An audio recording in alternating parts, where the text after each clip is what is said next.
Money, fame, power, respect, sex.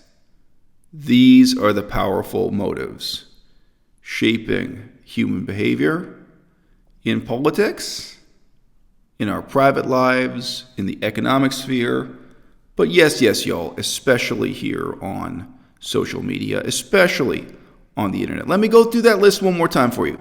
Money, fame, power, respect, sex. Not necessarily in that order. For some people, sex is the top priority. For some people, it's money or the fame. You can shuffle that deck of cards and each time have a different one come up on top. This is not about saving the planet. This is not about lobbying government for political reform. This is not about promoting the health benefits of a vegan diet. This is not about educating people, doing educational outreach so that they understand the unbelievable suffering that the dairy industry creates, that the fur industry creates, the unbelievable suffering that's required just to put meat on their plate. Nope. This is about money, fame, power, respect, sex. And you know what this headline fails to convey to you? This whole article fails to convey to you. There were actually 4 protesters that ran the stage. 4. But 3 of them didn't get naked. Who's this woman? Who's this Muslim fundamentalist woman? She looks like she's at least 100 pounds overweight. I guess she's a Muslim fundamentalist vegan protester? Why isn't she getting naked? Why is it only this girl? I mean, look, we got to talk about the politics of beauty and body image rolled into this too. Priya is the first one to run the stage fully clothed.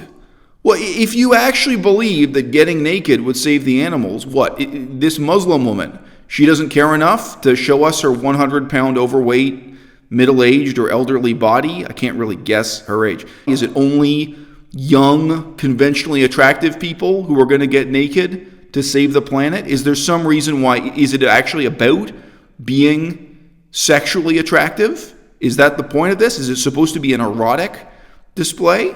And what about this girl? This girl just participated in the protest but decided, nope, I'm not showing my body. Look, I agree, this is not an effective form of protest. If you go back to World War I, there was a golden era of nude protests where the nudity was not erotic at all. It was primarily to prevent the police from brutalizing the protesters, and it was a show of Christian humility and kind of abject subjugation where people would march naked in the streets to oppose the war. And it wasn't sexy. And of course, it was a lot of elderly people. It was a lot of flabby, out-of-shape elderly people. It was humiliating. They were themselves being humiliated through this nude march, and they were humiliating the authorities and humiliating others because it was like, well, if you think you're going to round us up and put us in paddy wagons, you're going to arrest us. You're going to have to lay hands on us naked. So the world has changed a great deal in 100 years, and that would have been more than 100 years ago now. There was nude protests against World War I.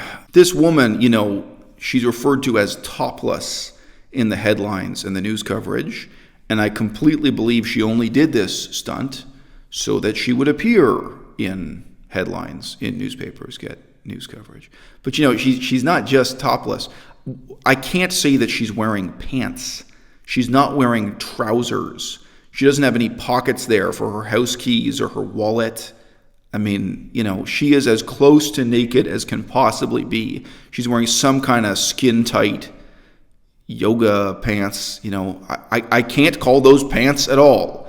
That's some kind of long underwear she's got on there to add to the revealing or erotic effect, I guess, of her being as nude as possible. And again, it's not the middle-aged people, it's not the educated people, it's not the natural leaders of the vegan movement who are taking on this role, of course. No.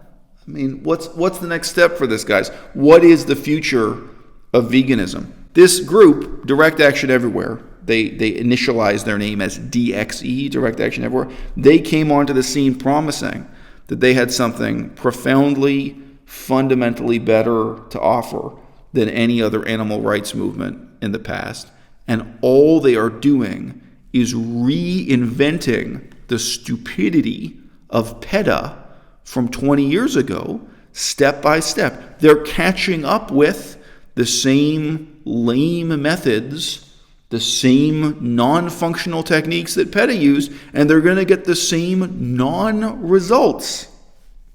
But the one thing they will get is the one thing they really want: money, fame, power, respect, sex. All these people are on an ego trip, and I'm sure if you could travel back in time to 1992, there were a whole lot of people in that organization, PETA, People for the Ethical Treatment of Animals, who are on the same ego trip, reinventing the wheel, but it's a broken wheel, and it's going to roll down the same hill with the same results.